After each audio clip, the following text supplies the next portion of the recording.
Sejam muito bem-vindos ao Notom. Você que está acostumado com a gente, já pega o teu café, teu chimarrão, já bota aí no YouTube bem alto na sala, na cozinha, no celular, no carro, para facilitar algumas informações. A gente está mais no YouTube do que no Spotify. Eu dei uma pausa lá no Spotify, porque muita gente estava dizendo que não tenho conta no Spotify, não sei usar, ou alguma coisa nesse sentido. Então daí eu preferi usar diretamente o YouTube, fica mais fácil. Tem gente que acessa no carro, acessa no celular, em casa, no quarto, no computador, então fica mais fácil. Por enquanto em áudio, mas mais para frente em vídeo. Mas o meu projeto é em vídeo mais para frente, começar a profissionalizar isso mais, né, com equipamentos melhores. Mas por enquanto eu consigo trazer com qualidade boa em áudio. E também episódios mais curtos, né? Antigamente a gente fazia o podcast direto, 1h30 ali, 2 horas ou 50 minutos, mas hoje a gente faz mais rápidos episódios, mais objetivos, para a gente poder então ter um assunto bem elaborado de uma forma mais rápida. Às vezes você não tem muito tempo, tá ali, 10, 15 minutinhos, 20 minutos que você tem para ir no caminho pro serviço e vou botar para escutar ali. Então, como já teve gente que já me disse que gostou do novo formato, porque é mais rápido, tá indo pro serviço, tá indo pro trabalho, vou botar ali 10 minutinhos, 15 minutinhos, às vezes 20, 30, mas é o limite. Então hoje, pra gente ir pro nosso assunto, a gente vai falar sobre a diversidade dos estilos musicais pelo mundo. Claro, tudo dentro do cristocentrismo, né? Eu sempre falo aqui, a música, para ela se tornar um louvor, tem que ser cristocêntrica. O Senhor Jesus Cristo tem que ser o centro, tá? Então vamos lá. Já pra gente iniciar, eu queria saber, você sabia que a música cristã ela não tem um estilo, né? É um estilo fixo, um estilo padrão, né? Cada louvor, ela soa de uma forma diferente em cada país, em cada lugar. Mas ela aponta para o mesmo Jesus, né? Então, bem, a maioria delas, né? A gente está falando nesse sentido, né? Não estamos falando de heresias ou músicas que não são. Estamos falando de louvores, músicas cristocêntricas, mas que não são só no Brasil e nos Estados Unidos, né? Como a gente está acostumado, o brasileiro pegar música americana e traduzir, e a gente estoura aqui no Brasil, mas a gente vai ver outros estilos musicais pelo mundo inteiro, que nem teve aquela nas horas escuras da vida, que não tem nada a ver com o tradicional, ali uma apresentação que elas estavam totalmente dançando, algo típico deles. Então o Senhor é o mesmo, tá? A gente vai falar sobre a variedade de estilos musicais pelo mundo e como isso enriquece a adoração global, né? Mas como sempre, como de praxe, a gente já vai direto pros versículos. Se você quiser abrir, você pausa o vídeo aí, dá uma lida nos versículos, mas eu vou ler de uma maneira mais rápida para que a gente possa dar seguimento rápido com o nosso assunto de hoje. Apocalipse 7:9. Depois dessas coisas vi, e eis grande multidão, ninguém podia enumerar, de todas as nações, tribos, povos e línguas, em pé, diante do trono e diante do Cordeiro, vestidos de vestiduras brancas, com palmas nas mãos. Salmos 96:1, cantai ao Senhor um cântico novo, cantai ao Senhor toda a terra. É uma convocação universal para adorar com um cântico novo. 1 Coríntios 12, do 4 ao 6. Ora, os dons são diversos, mas o Espírito é o mesmo. E também há diversidade nos serviços, mas o Senhor é o mesmo. E há diversidade nas realizações, mas o mesmo Deus é quem opera em todos. Efésios 5:9, falando entre vós com salmos, entoando e louvando de coração ao Senhor com hinos, cânticos espirituais, né? A pluralidade, quase que eu trava-língua, pluralidade de forma musical na adoração, né? Então a gente vai ali para umas partes mais técnicas. Pelo que eu pude pesquisar aqui, segundo a IFPI, o mercado global de música cristã gospel está crescendo no streaming cerca de 8% por ano. é uma das categorias mais universais que existem. Lembrando que, se você não conhece, a IFPI é a Federação Internacional da Indústria Fonográfica. Ela é uma organização, né, que representa os interesses da indústria fonográfica mundial. Ela defende o valor da música gravada, protege os direitos dos produtores musicais, trabalhando para expandir esse uso comercial da música gravada, né? Ela foi fundada lá por, se eu não me falha a memória, 1933, porque eu pesquisei e esqueci de anotar. E com sede que ela tem em Londres. E ela representa mais de 8.000 gravadoras, incluindo grandes e pequenas, né, empresas, cerca de 75 países aí, esperados 75 países. Ela trabalha para promover a importância e o valor da música gravada. Então, ela tem esses relatórios, né? E um desses relatórios fala que o mercado de música cristã no streaming cresce 8% por ano, né? Como eu falei. Mas a gente tem algumas coisas aqui interessantes sobre o tipo de música em cada lugar. Claro que eu não vou falar em todo lugar aqui, mas eu vou dar algum exemplo para você. Na África, tá? A música cristã nigeriana, né? Ela mistura instrumentos tribais com coral vibrante, né? Só que já na Ásia, a gente tem um contraponto que a Coreia do Sul ela usa orquestra e arranjo sofisticado. Daí aqui na América Latina, então a gente tá falando de cultura musical, não gospel, tá? Mas cultura musical. Na América Latina a gente tem ritmo, por exemplo, como salsa, o samba, né? O reggaeton, forró, por aí vai, maracatu, e vai. Lembrando que não estamos falando de músicas cristãs, estamos falando do estilo voltado, mas, porém, todavia, entretanto, a música cristã a gente acha principalmente nesses estilos, nesses países, nesses lugares que eu estou citando, né? Como a África ali, a Coreia do Sul, aqui na América Latina. E na Europa a gente tem a tradição de hinos com aquele worship contemporâneo, uma mistura assim. Então a gente consegue ter uma diversidade grande. Não falando que, por exemplo, na América Latina, salsa, samba, reggaeton, forró e por aí vai, pagode. A gente tem muito da música cristã nesses estilos na América Latina, mas claro, não tirando aquele tradicional, por exemplo, aquela música mais voltar pro pessoal mais tradicional, conservador, né? Mas a gente tem, por exemplo, na Europa, uma tradição de hinos com coral, com movimentos contemporâneos de worship misturado, tipo ali um Hillsong, que até mais parado agora, né? Na América Latina a gente tem misturas de salsa, reggaeton e samba com letra totalmente cristocêntrica, entendeu? Fora a gente pega esses sambas atuais que fazem uma releitura da música que já existe, só que num som de samba, num som de alguma outra coisa, né? Ali na Coreia do Sul, aquelas orquestras sofisticadas, né? Que eles têm mais esse clima mais clássico e um pouquinho do worship misturado, mas é mais do clássico. E a África, a gente sabe, né? Até tem Sinak e Nathaniel Bassey, que mistura esses instrumentos africanos com bateria e não sei o que, e é a música mais típica cristã nigeriana, né? Só que o seguinte, a Pew Research Center, o Pew Research Center, que é o centro de pesquisa, na verdade, como é que eu posso dizer?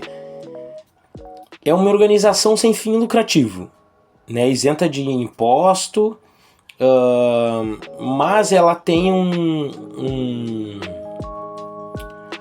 como é que eu posso dizer? Uma pesquisa que mostra que em regiões perseguidas muitas igrejas cantam só com capela, sem instrumentos. E mesmo assim a fé cresce, que prova que o essencial é o conteúdo, não o formato, né? A gente tem estudos de etnomusicologia. Eu também fui pesquisar hoje e eu não sabia nem essa palavra, etnomusicologia, que indica que estilos diferentes, eles ativam áreas cerebrais distintas e reforçam memórias espirituais. Por isso, músicas em ritmos locais, elas se conectam profundamente a quem está adorando ao Senhor. Se você não conhece, assim como eu não conhecia, a etnomusicologia é o estudo das formas e atividades musicológicas de todas as culturas. Então ele estuda basicamente a música das culturas, é a etnomusicologia. Lembrando, se você viu os episódios anteriores, né, quando a gente fala de como a batida pode influenciar na adoração, dando uma repincelada, nem sabia que existia essa palavra, inventei agora. A gente pega a influência dessas batidas que são clássicas de cada lugar que as pessoas moram, isso influencia como elas adoram. Só que, como se você viu os episódios anteriores, não pode substituir e fazer uma confusão, tipo assim, cara, eu tô sentindo agora, tá vindo a presença de Deus forte, às vezes teu corpo só tá reagindo à música, e tu não tá adorando. Então, com esse cuidado, e se você quer alguns detalhes mais técnicos também, algumas coisas na Bíblia, então recomendo vocês assistir o episódio anterior. Lembrando, curte, compartilha, comenta aí, ativa o sininho, essas coisas de padrão de YouTube aí. Eu faço um trabalho aqui que estava no meu coração há muito tempo, que é o Nuton, que é um projeto meu, mas que o Senhor não me deixou parar. Eu nunca fui muito assim, eu confesso para vocês que se crescer ou se não crescer, eu vou estar igual fazendo, porque o Senhor me chamou para falar sobre alguns assuntos e eu não posso ignorar isso. Então não posso também pensar só em falar de assuntos que estejam em alta, em polêmicas, em coisas, porque não é o meu foco, né? Continuando, a gente tem sobre os streamings. O streaming, ele abriu uma porta de, como é que eu posso chamar assim, intercâmbio mundial, né? Brasileiros que ouvem, por exemplo, um worship coreano, africano, que ouve o gospel americano e por aí vai. Então, graças ao streaming, a gente consegue ter esse acesso, né, de músicas de outros lugares, né? Só que, tipo assim, cada cultura, ela expressa um tipo de devoção, entre aspas, de maneira única. Por exemplo, no Brasil, a gente tem uma herança enorme de estilos populares: sertanejo, samba, forró, pagode, trap, funk e por aí vai.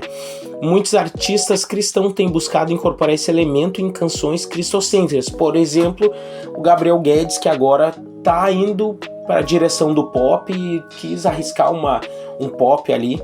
Tem até ele falando em alguns podcasts, alguns encontros aí, então tem muita influência disso, e alguns artistas cristãos já estão arriscando alguma coisa assim, né? Mas aí tem uma questão: o louvor profundo pode existir em qualquer ritmo, tá? Só que a letra tem que ser bíblica e o foco tem que ser Cristo, ponto. Isso é uma verdade, tá? Só que no Brasil a gente tem muito preconceito com isso. Existe uma resistência histórica no evangélico brasileiro de estilos não tradicionais, entre aspas, tá? Por exemplo, quando a gente tem hinos tradicionais, eles são vistos como reverentes, tá? E hinos tradicionais vistos como algo certinho e reverente. Músicas que têm ritmos populares são muitas vezes taxadas como mundanas, entre aspas, mesmo quando as letras são bíblicas, são cristocêntricas, mas as pessoas mais tradicionais tendem a ver como algo que é errado. A gente tem pesquisas acadêmicas sobre religião e música no Brasil, tá? USP, PUC, por aí vai. Nota-se que o preconceito, ela é muitas vezes não teológico. Não é um preconceito que, essa letra é errada, isso aqui, as letras... Não é teológico, é cultural. São associações que são feitas com classes sociais, estigmas raciais ou regionais e por aí vai. Então esse preconceito ele pode criar barreiras até para o evangelismo, afastando jovens e grupos culturais inteiros de uma mensagem do evangelho. tá? Será que a gente não está rejeitando as pessoas porque a gente rejeita os ritmos? Alguns confundem gosto musical com doutrina, mas a Bíblia ela não determina estilo musical específico para adoração. O foco bíblico está no coração do adorador e na mensagem que é centrada em Cristo e não no ritmo ou instrumento. E daí tem uma questão, igrejas que adotam, se, por exemplo, vamos fazer aqui, um sertanejo universitário, tá? Ou um trap cristão para o evangelismo, né? Ministério de louvor afro-brasileiro, uma pegada mais daquele estilo. Por exemplo, o crescimento do rap gospel no Brasil, assim como o Pastor Lucas, Pregador Lu, até o Tom Carf tem muito desse estilo, né? Será que a gente tem umas questões aí? Porque é questão de evangelismo, ponto, questão de altar, ponto. A gente tem que frisar muito bem que tem músicas que são feitas para altar e tem músicas que são feitas para evangelismo. A gente tem que pensar até um dos temas do próximo episódio, mas depois a gente vai dar uma pincelada. Por mais que a música às vezes seja cristocêntrica, será que ela é para grupo de louvor? Será que eu cantar uma música gospel de uma banda gospel africana no Brasil vai bombar? Será que eu vou... A questão de escandalizar, a questão de público, isso também tem que ser muito bem analisado. Entendeu? Tipo, o meu público é um público mais antigo, clássico. Cara, se eu tocar um pagode na igreja, numa abertura de culto, um pagode gospel, cara, isso não vai esvaziar a igreja, as pessoas vão embora. Ah, mas as pessoas têm que buscar Cristo. Ok, mas eu não posso negar a questão do fator público. Eu não posso negar o fator público, o fator de respeitar de uma certa maneira o ambiente. Por exemplo, tu vai analisar o teu público e tu é um cantor, ou tu é um pintor, ou tu faz qualquer coisa, tu vai ter que analisar o teu público. Tu não quer que vidas sejam atingidas através da palavra? Como que vidas vão ser atingidas através da palavra e o Senhor te usar? Falando palavra no sentido Bíblia, não importa se é pregação ou louvor, a palavra do Senhor, né?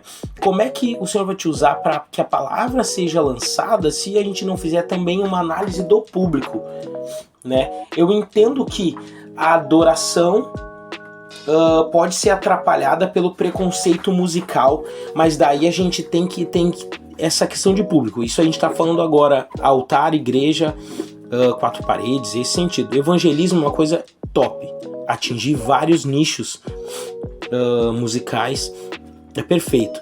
Juventude, analisar público, analisar músicas e conseguir atingir o público mais jovem com algumas coisas, tipo hoje o rap cresceu muito no Brasil e tem muito cantor gospel de rap, de trap, que está atingindo muitas vidas através desse público e trazendo muita gente para Jesus. Isso é impressionante.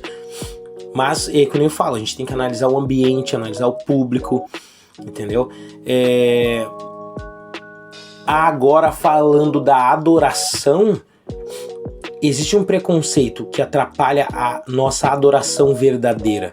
Porque, tipo assim, por que eu não posso adorar o Senhor com um estilo diferente?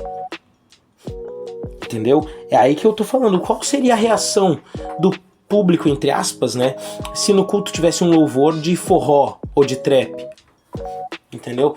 Eu já vi apresentações lindas em eventos grandes que arriscaram e tinha muita gente chorando e o cara tocando um estilo totalmente diferente.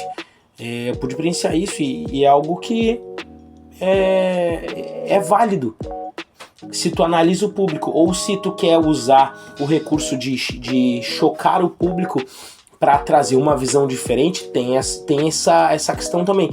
Por exemplo, eu preciso abrir a mente das pessoas quanto a isso, que pode ser que traga alguma coisa, um bloqueio mais para frente ou desbloquear um bloqueio que já está na mente das pessoas quanto à adoração, e arriscar algo assim é uma linha muito tênue, mas é algo que eu já vi pessoas arriscando e dando muito certo e trazendo muita gente para Jesus. Então eu acho que, em primeiro lugar, tem que ser muito direcionado por Deus, assim como o Gabriel Guedes falou, que arriscando ir pro pop, mas as pessoas ficam criticando, não sei o quê, porque não é de Deus, porque, peraí, como é que a música é cristocêntrica, tá? Ele orou, pediu direção de Deus para escrever e foi para um lado mais pop para atingir de repente um outro público ali e tal. Como é que isso vai ser errado? Como é que isso não vai ser do diabo, por exemplo, entendeu? É algo que as pessoas ainda têm